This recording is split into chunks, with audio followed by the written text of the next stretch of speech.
When you are able to really understand acceleration, that will help you understand what it's going to take for you to be able to get into that 10 seconds and really sub 10 seconds. Hey, what's up everyone? Morey Croson here, and today we're going to be talking about how to run a 10-second 100-meter, and I'll start the video right now. This is the newest edition of the Performance Lab. Reach your individual goals. You don't want to just talk about straight line speed. We also want to talk about your ability to be quick. We break down your video. Let's make you into the quarterback I know you can become. To give you a clear understanding of how to run a faster 100 meters, just a bunch of 10-meter splits from some of the best sprinters in the world. I mean, we're going to be using Usain Bolt. We're going to be using Asafa Powell, just getting a better understanding of, from a number perspective, what it is that you want to be able to do. And then also from kind of a training and mentality perspective, I think is important as well. I talked to a lot of people that I think can really get a lot better within their performance if they just start to change their perspective and what it is that you want to be able to be training and what it is that you want to be focusing on within the training in order for you to be able to get the best results. And so we'll start with being able to break that 10-second 100-meter mark. So what we'll look at here is Usain Bolt. So Usain Bolt obviously ran 9.7. Right. And so just because somebody ran 9.7 doesn't mean we can't use that information to be able to better understand where we are and what it is that we need to do in order to run that 10-second 100. We'll see here, Morey Croson in 2001 ran a 183 in the first 10 meters, where Usain Bolt 185, we see Carl Lewis 189, Asafa Powell 189. So what that's telling us is essentially we need to be at about, let's just say 190 when it comes to being able to run that 10-second 100. So if you're at that time period or close to that time period, that's not as big of a focus. And we could even do the same thing for the 20, right, at 105. Now, I like to be able to not only look at this, but there's really a wide variety of different ways we can go about this. Here's another example here where we're looking at Usain Bolt. This is when he ran 9.58, okay? And what we see here is that he's at 288 at the 20-meter mark, okay? And so knowing that, we have a better understanding of what it is that, and then they kind of do the different splits all the way through, but we get a better understanding of where he's at that first 20 meters. So 288. If we were to use the 190 and then let's say we said 105 from the 10 to 20, now we're going to be at 295, right? These are all guys that ran really elite times. This is 10-second flat here, okay? 293. Another 10-second flat, 294, right? So if you're at 295, the issue is not your start. Yeah, we'd like for you to be able to get better. And this is going to be for, getting around that 10-second flat. I just want to be able to get nice and clean numbers here. So now we could look to see, let's say here from the next 20 to 40, right? We see a lot of 176. We see these guys 182, okay, here. Let's just say 182. So that would be 2.91s in the next 2 meters, okay, to get to 182, averaging that. So it looks like what we're typically seeing here is 0.94, okay, 0.92, 0.92. Yeah, so right around there. I guess we could say maybe around, let's say 0.94 for the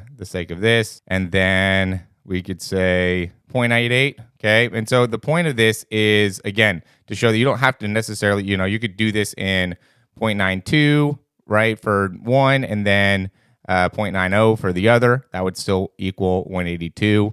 You could be right around that kind of general area. So what you wanted to kind of look at is like as you're getting faster, right? So first you get your first 20 down to the 295. That should be a fairly easy thing to be able to accomplish. It's not easy, but it's like definitely more accomplishable. And there's a lot of people that could run 295 in that 0 to 20, right? Even here, I mean, this is a 1034. This is a 296, 0 to 20. So again, it's definitely an accomplishable thing. It's not something that necessarily anybody could do, but it's something that you could definitely work on and be able to understand how to get to that number. Next, we're going to go with the goal of around 182, right? That's going to be a lot more challenging, 20 to 40 in 182. That's being able to really accelerate at a high rate and be able to really reach a very, very high speed and be able to do that very quickly. For the sake of this, we're going to say put closer to 0.94, for the 30 meter, and then the 0.88 for the 30 to 40. Okay, so that's somebody that's running very fast, is really trying to get a very high top speed. What time that would end up being would be around a 477 at the 40 meter mark. Okay, so you're using 255. So 477 around there would be what we're trying to get at that 40 meter mark. Okay, and I'm going to end up trying to make it to the top end speed, right? You're going to be able to maybe get a little bit more ability to have some variability when it comes to your start. But then we'll get a little bit faster with the top end speed will be kind of the goal here. So now we have the splits for the last 40, 60, and we can see here that a lot of these guys are going now into those low 0.83s. And just to give you some context here, if you're at a 0.80, okay, 0.80 flat, that's 27.96 in terms of miles per hour. Okay, 0.82, this is where we're seeing Usain Bolt be able to stick at. That's about 27.28. We're seeing a good amount of, anything about 0.86, we're at 26 miles an hour. Okay, so once we get into that 0.86 area, again, that's going to be getting into 26 miles an hour. So if you can get into the 0.86 time periods, that's going to be, and let's just say for the next 40 to 60, that's where we're at. Okay, we're at that 86, which will translate to a 172. Okay, maybe we got 186 and 187. So we'll go from 188 to 187 to 186. So now at 60 meters, we'll add another 172 onto that, which will make it so our time is going to be a 6:49. Again, we could round that up. We could just make it 6:50, right? Maybe we go 2:87s and we can make that right at 6:50. Okay, but you're starting to get the idea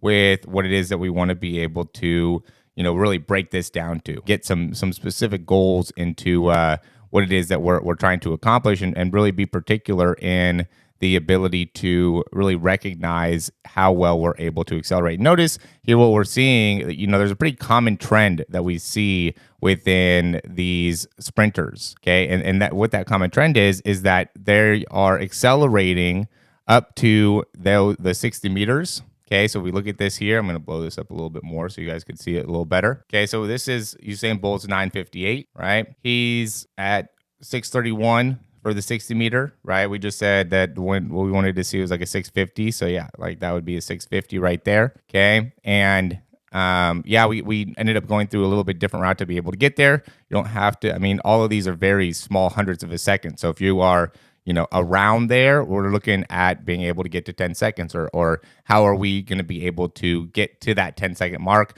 or break that 10-second mark. Okay. And I think being able to, again, get very specific into these numbers will help you in being able to understand what it is that you need to accomplish. It's not a huge difference when it comes to the numbers, right? When you looked into the small variables of this, it's like, you're running 176 from 20 to 40, Usain Bolt breaking the record, in comparison to running 182 in the 20 to 40. Okay, the 40 to 60, there's a little bit bigger gap when we get into these ones, right? 175 compared to 167, 172 compared to 161. So what are we looking at there? We're looking at how fast are you able to run that 20 meter, okay? And what we want to be able to understand is and look at is, okay, so these guys are accelerating for 60 meters or at least 50 meters, okay? Because here, 175 from 40 to 60, okay, I think with our estimation, we would be closer to like 174. If we were going to go to 87s, 0.87s, we'd be at 174, okay? We still end up getting that 650, but we accelerated up to now being able to get to that 175. Again, we start to see Usain Bolt hit that 82 here. We start to see a lot of these guys really get to their top speed at that 50 meters. Carl Lewis and Johnson, right? These guys are getting up to 0.83 at that 50 meter or 50 to 60 meter split. Then 0.82, so 60 to 70 and 70 to 80 are where most of these guys have their fastest splits, right? Some of these look like the fastest splits might be from 50 to 70, right? 83. That would be 166, okay? A lot of those are close to that. There's 167, okay? These 60 to 70s, these are going to be 168. This would be 162. Looks like here when he broke the record, he ran 161. Okay, we're seeing 163s, 172 here. So for the point of that is that a lot of these guys are taking 50 to 60 meters to accelerate. Okay, so when it comes to the training for this, it's not about speed endurance. That's really, I think, the most important concept that I would like for people to be able to understand more when it comes to training your 100. Don't get too caught up in training speed endurance. Get way more focused and way more of a technical understanding of acceleration. How do I properly accelerate? How do I run the 40 meter faster? How do I run the 60 meter faster? And how do I make it so when I'm at my 60 meters or getting close to my 60 meters, I'm still at a point where I'm building my speed, right? When I'm getting from 50 to 60 meters, that is, for all of these, that's when these guys ran the fastest times, right? 50 to 60 meters, okay, or 60 to 70 meters. They were at the same time. None of these people were faster from their 50 to 60 to then 60 to 70. The focus is on how do I accelerate to make it so I am still building speed. Okay, so we're at a 650. Okay, if we ran 172, so 2.86 is there. Now we're running 26 miles an hour, and our time now is going to be 172. So we're going to be at a 8.2. Okay, at this time of the race. So at 80 meters, the time would be 8:22. Okay, and now that last little bit, we just have to be able to get under 178, okay, or at 178 or below. Now, typically we see a lot more deceleration in that kind of 80 to 90 time period, right? People are usually able to hold that pretty well. I mean, I don't think he necessarily didn't hold it. I think he just started like celebrating a little bit, and that's what ends up happening, I think, in that 90 to 100. You know, it depends on the race, right? Some people kind of let up if they are winning. Some people will start to kind of slow down if they are losing, okay?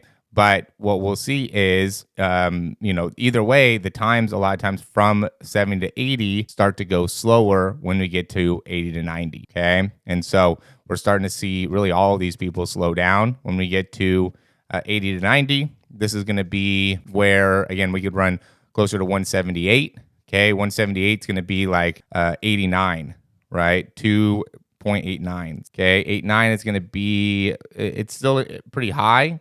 Okay, we're still looking at about 24 miles an hour, right? But it's closer to like mid 24 miles an hour. So 0.90 is 24.8, right? So 0.89 would be, high 24. So 0.89 would be the cusp there of getting into 24, 25 miles an hour. So that's 178. That would give us 10 seconds flat. Okay, again, now if we wanted to be able to, or if we weren't able to get that exact time in each one of the 10-meter splits, that would be fine. But again, this gives us a better idea of where we want to be from a training perspective. And really, when you get into this, like your mentality wants to change in terms of what it is that you are trying to accomplish, right? Because if you are able to, let's say, get 0.86 when you're doing a 10-meter fly, okay, or a 0.85, whatever, okay? So if you get that, it's 26 miles an hour. That doesn't mean that you are going to be able to sustain a 0.86 for the entirety of the race. That doesn't mean that you are going to be able to rely on running a 0.86 within a 100-meter dash. Okay, so the mentality needs to be to really shoot for faster than that,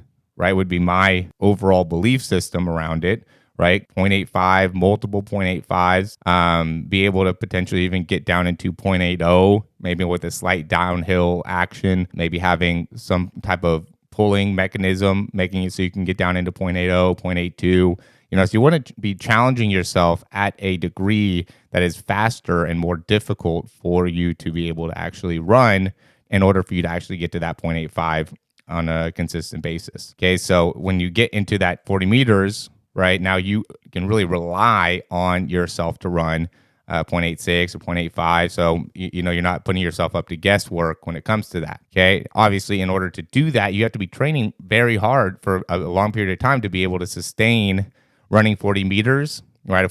Let's add these all these times together here. So let's just go with these ones here. So 172. So that's going to be a 347. We could just say 350 or 347, whatever. This one would be 348. Okay. If we were going to go from a 40 to 80 meter fly, right? So if you were starting at 0 or just wherever you wanted to start from a 3-point stance, be on a track, be able to track yourself running 40 meters. what is your best 40-meter fly? Well, based off of this, what it needs to be is a 348, right? 347, 348. That's a fly, okay? But that's being able to sustain running at about 0.86. That's going to, that if you run 0.86 for 40 meters straight. Okay. So what is your 40 meter, right? Like not 0 to 40, but being able to build your speed up to make it so you can run a 348 40-meter fly, okay? Or even then you can add that last part, that last 176. Now we're going to be getting into a 60-meter fly.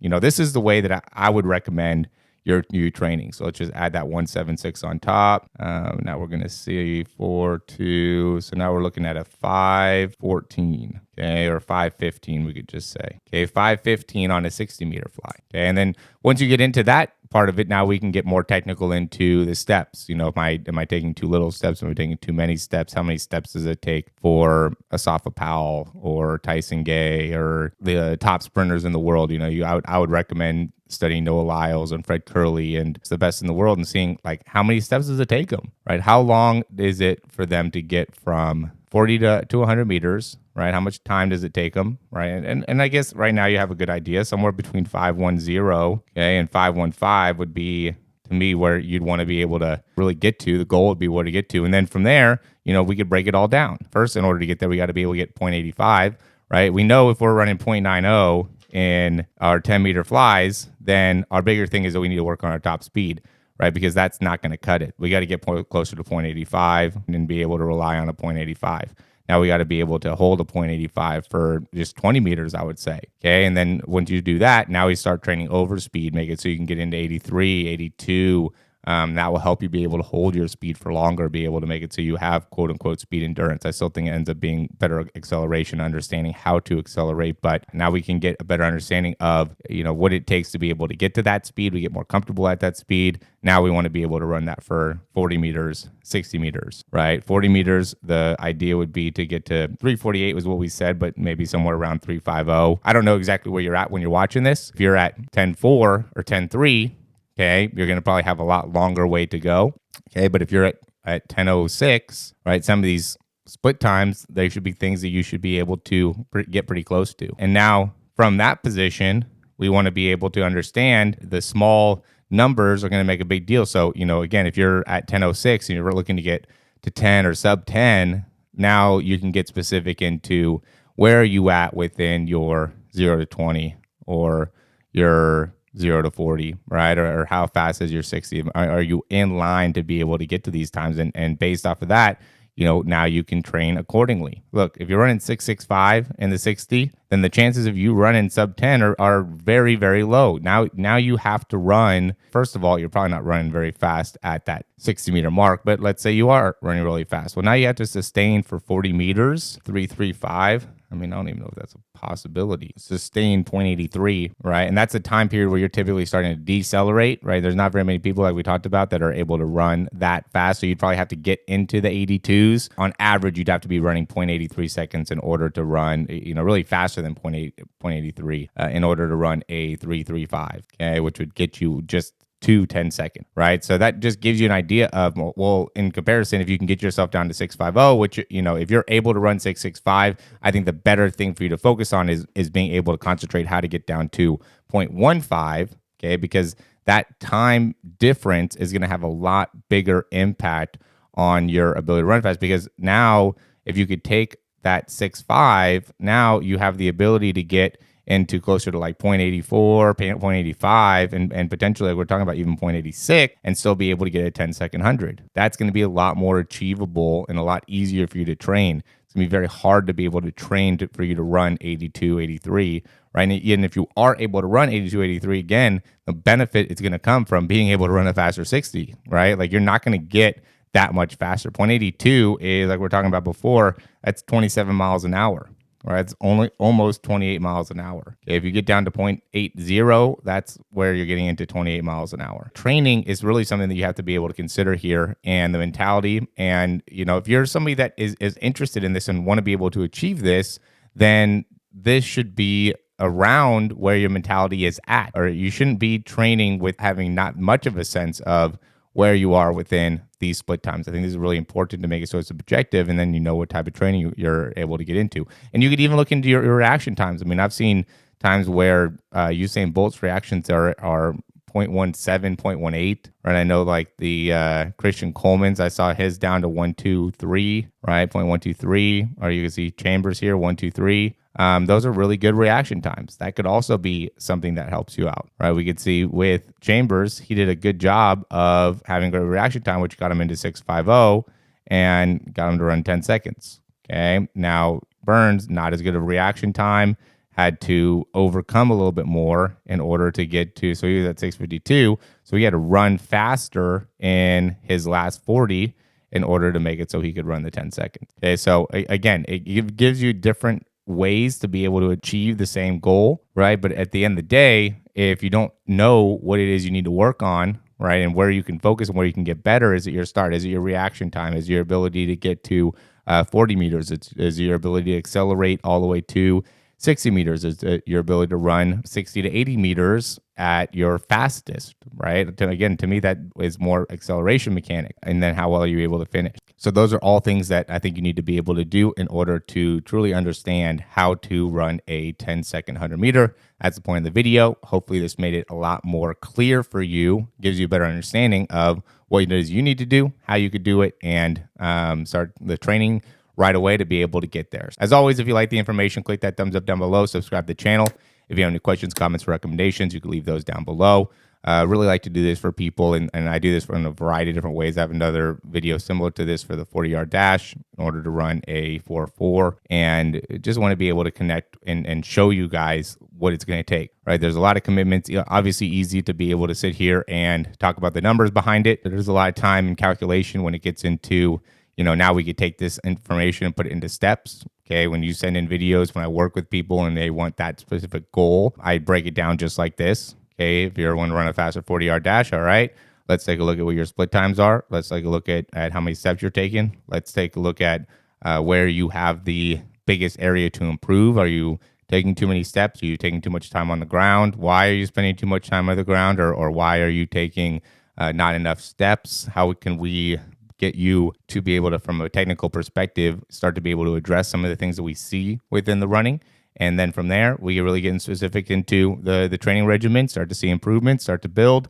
And the idea would be to be able to see some really great results in a very, very fast period of time. That's my number one really focus, is making it so not only are you going to see an amazing amount of results, right, improve by 0.2, 0.3 seconds, right, which would be running 4.8 to 4.5, but also be able to do that in a very, very short period of time. It's a little bit different for everybody, but for me, it's definitely under a year. And that, I think, for a lot of people could end up being potentially life-changing. So, and that's what I love to do, right? I love to be able to, I think a lot of people have it in them. They just don't have the proper guidance. They don't have the proper coaching or maybe the coaches don't use the proper tools, or just not able to communicate what I think is the most important in order for athletes to be able to improve and see the best benefits and really put their time into what's going to give them the best results. And that's what I'm focused on doing, is making it so you can be very confident in the product that you're getting, that we're going to be putting the emphasis into how can I make you more efficient and effective and make it so you can get the most out of a 40-yard dash and really be able to have a clear understanding, or a 100-meter or a 60-meter or a 60-yard, whatever the sport is, or whatever you're trying to get to in your personal goals, but really make it so there's a clear understanding of if I put my time into this particular part of my run, then I'm going to be able to experience this result, and just continue to build on top of that kind of mentality. I mean, we've already seen some really good results, but that's what our program's all about. Again, if you like the information, click that thumbs up down below and check out some of the things we have in the description in order to find out more about our programs. Thanks for watching. We'll talk to you soon.